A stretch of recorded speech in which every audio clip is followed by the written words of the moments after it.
Last Christmas, my sister announced she was moving into my brand new apartment without asking me first. But what she didn't know was that I'd already made other plans. And when Tuesday came, the day she was supposed to move in, everything changed. Before we continue, please subscribe to the channel and let us know where you are listening in the comments. My name is Clara, and I never thought I'd be the kind of person to outgrow her own family. But sometimes, growth isn't a choice, it's a survival instinct. I grew up in a small town where family loyalty meant saying yes even when your gut screamed no. My sister, Sophie, was the golden child, beautiful, charming, and effortlessly loved. She also had a habit of letting everyone else do the hard work while she enjoyed the credit. And my mom? She worshipped her. I used to think it was favoritism. Now I know it was guilt. Guilt for never teaching her responsibility. Me? I was the dependable one. The one who fixed things, paid bills on time, remembered birthdays, and showed up. When something went wrong, everyone called me. And for years, I didn't mind. Until I realized I was being used. Last year was different, though. After years of struggling, saving, and working through nights that blurred into mornings, I finally bought my own apartment. A place that was mine. Not shared, not borrowed, mine. It was small but beautiful. White walls, big windows, soft golden light in the mornings. When I got the keys, I sat on the floor and cried. Because for the first time, I wasn't surviving. I was living. But of course, good news doesn't travel far in my family without someone trying to take a piece of it. Christmas dinner that year was held at my mom's place. The usual chaos. Laughter, wine, the smell of turkey, and the kind of tension only families can pretend isn't there. I arrived late, gifts in hand, and instantly felt that familiar mix of love and exhaustion. Sophie was already there, wearing one of those red dresses that made her look like she'd stepped out of an ad. She greeted me with that half smile she always used when she wanted something. "Clara," she said, "the homeowner herself." Everyone clapped, Mom especially. She kissed my cheek like she was proud, though I couldn't tell if she was proud of me or relieved that one of her daughters finally did something respectable. We sat down to eat. Halfway through dinner, while I was telling my uncle about my new neighborhood, Sophie put down her fork, cleared her throat, and said, "Well, I guess I should tell everyone. I'll be moving into Clara's apartment next week." The table went silent. Everyone turned to me. I felt the heat rise in my face. "Excuse me?" I said. Sophie smiled like it was the most natural thing in the world. "Yeah, you said you had an extra room, right? I figured it just makes sense. My lease is up, and you know how hard the rental market is." I stared at her. "I never said you could move in." Mom jumped in before I could say more. "Oh, come on, Clara. It's just until she finds her footing. You have that nice guest room. What's the harm?"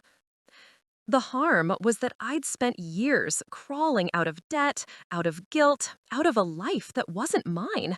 And this apartment was my reward, my peace. And now, at Christmas dinner, my family was trying to turn it into another rescue mission.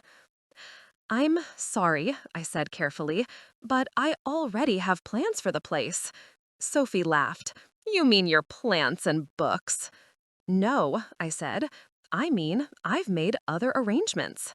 The tone of my voice made the table shift uncomfortably. Mom frowned. "You don't have to be so selfish, Clara." That word, selfish, cut deep. Because in my family, no always meant selfish. I smiled politely, picked up my napkin, and said, "If Sophie needs a place to stay, I'm sure she'll figure it out. She always does." After dinner, Mom cornered me in the kitchen. Her voice dropped to that low, sharp tone I knew too well. "She's your sister, Clara. You can't just turn your back on her." I dried my hands slowly. "She's 32, Mom, not 16. She's struggling. She's been struggling for 10 years, I said, finally meeting her eyes, and I'm done paying for it." Her lips tightened. "I didn't raise you to be cruel." "No," I said. "You raised me to be useful." Then I walked out. That night, I sat in my new apartment, quiet, clean, peaceful, and stared at the glow of the Christmas tree I'd set up by the window. I wanted to feel guilty. I really did. That all I felt was relief. Until my phone buzzed. A text from Sophie. "So, I'll bring my things on Tuesday. Hope you cleared the guest room. XX." I stared at it, disbelief turning into laughter. She wasn't asking, she was telling me. And that's when I made my decision. If she wanted to play this game, I'll let her, just not the way she expected. The next 2 days were a blur of planning. I had other arrangements already, but now I made new ones. I called my friend Jasmine, who managed short-term rentals. "Can you do me a favor?" I asked. "I need a listing activated by Monday night." "You renting your place out?" she asked. "Just for a few days," I said, "starting Tuesday." She laughed. "Oh, family drama? You have no idea." By Tuesday morning, I'd packed a small overnight bag, watered my plants, and left a neat little note on the counter. "Sophie, welcome home. Don't forget to say hi to the guests. Clara." Then I locked the door behind me and drove to my friend's condo across town. At noon, Jasmine texted me. "Guests checked in, super happy. But your sister's here too. It's chaos, you evil genius." I couldn't help but laugh, a real free laugh that echoed through my chest. Because for once, I hadn't let guilt win. But that was just the beginning, because what happened later that night changed everything I thought I knew about Sophie and about myself. I woke up that Tuesday morning with a strange calm. It was one of those moments when you realize your peace is more important than someone else's comfort, and you finally stop apologizing for it. My phone buzzed before noon. It was Sophie. "Where are you? I'm at your building, but can't get in." I smiled, sipping my coffee. "I'm out for the day. The guests have the key." "Guests? What guests?" "The ones renting my place." A long pause followed. Then 3 dots typing. Stopping. Typing again. "You're kidding, right?" "Nope. You said you were moving in Tuesday. So are they." I could almost hear her shock through the screen. By the time I checked the short-term rental app, the guests, a quiet, retired couple from out of town, had already left glowing feedback. Meanwhile, my phone buzzed nonstop. Sophie called, texted, left voicemails that swung wildly between anger and confusion. How could you do this? Mom's going to lose it. You're unbelievable, Clara. Unbelievable. That word used to sting. Now, it sounded like victory. By evening, I drove back to the neighborhood. I didn't plan to see Sophie. I just wanted to grab some files from my home office. But fate had other plans. She was standing outside the building when I pulled up, arms crossed, suitcase at her feet, fury written all over her face. "Oh, look who decided to show up," she said. "You think this is funny?" "I think it's necessary," I said calmly. She scoffed. "You seriously rented out your own place just to stop me from moving in?" "Yes."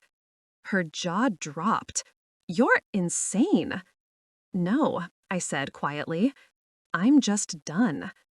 She blinked, caught off guard by the calm in my voice.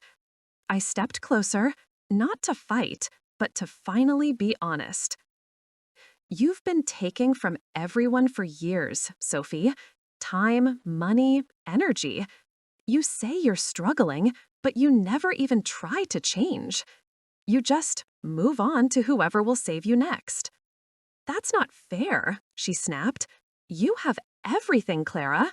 You can afford to help me. Exactly, I said. I can help you.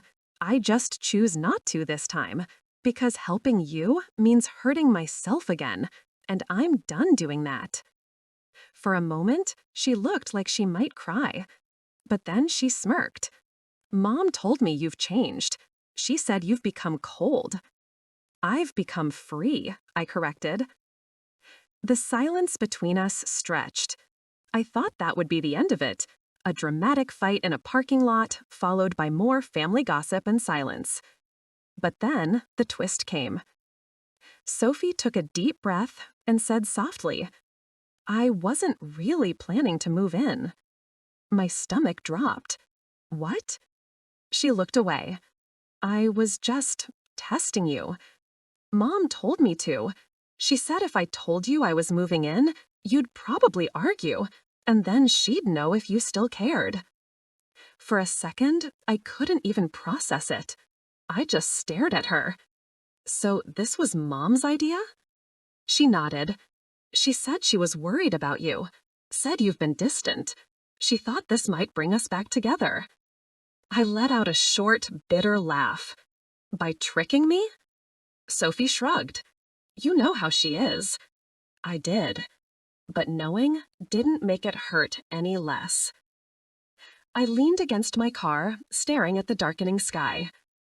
I actually thought you wanted to move in, I said quietly. I thought this was just another thing you'd take from me. I didn't mean to push you that far, she whispered. I turned to her. Sophie, you didn't push me. You just showed me how far I'd already gone. We stood there for a long time.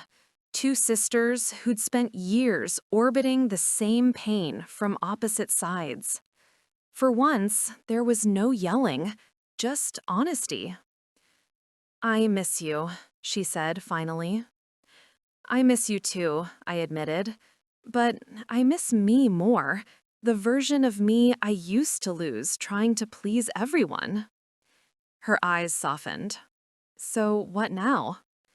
Now, I said, we start being real with each other. No games, no pretending. If you need help, say it. If I can't give it, I'll say that too. She nodded slowly. Deal. When I drove away that night, the city lights blurred through the windshield. It wasn't sadness I felt, it was release. Because for the first time in years, I wasn't running from guilt or trying to earn approval. I was simply free.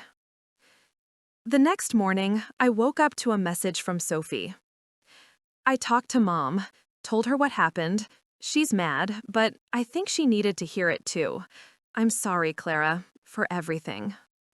I smiled. For the first time, her apology didn't feel empty. I replied, It's okay. We both learned something. She sent a heart emoji back. Small steps, but real ones. Weeks passed. The rental guests left, and I finally had my apartment to myself again. The air felt lighter, the rooms brighter, as if peace itself had moved in. One Sunday morning, I made coffee, sat by the window, and looked out at the city. I thought about how much had changed, how much I had changed. Saying no hadn't made me cruel. It made me whole. Because love without boundaries isn't love, it's surrender. And I'd surrendered enough of myself to last a lifetime. Narrative closing. Emotional reflection, Reddit-style voiceover. People always talk about family like it's this sacred, unbreakable bond. But the truth is, even family has to earn access to your peace. I used to believe that keeping the peace meant keeping quiet. Now I know peace doesn't come from silence.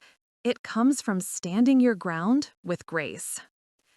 That Christmas, my sister thought she was moving into my new apartment. What she didn't realize was I'd already moved out. Not from a home, but from a version of myself that always said yes when she meant no. And the twist? I didn't lose a sister. I found myself.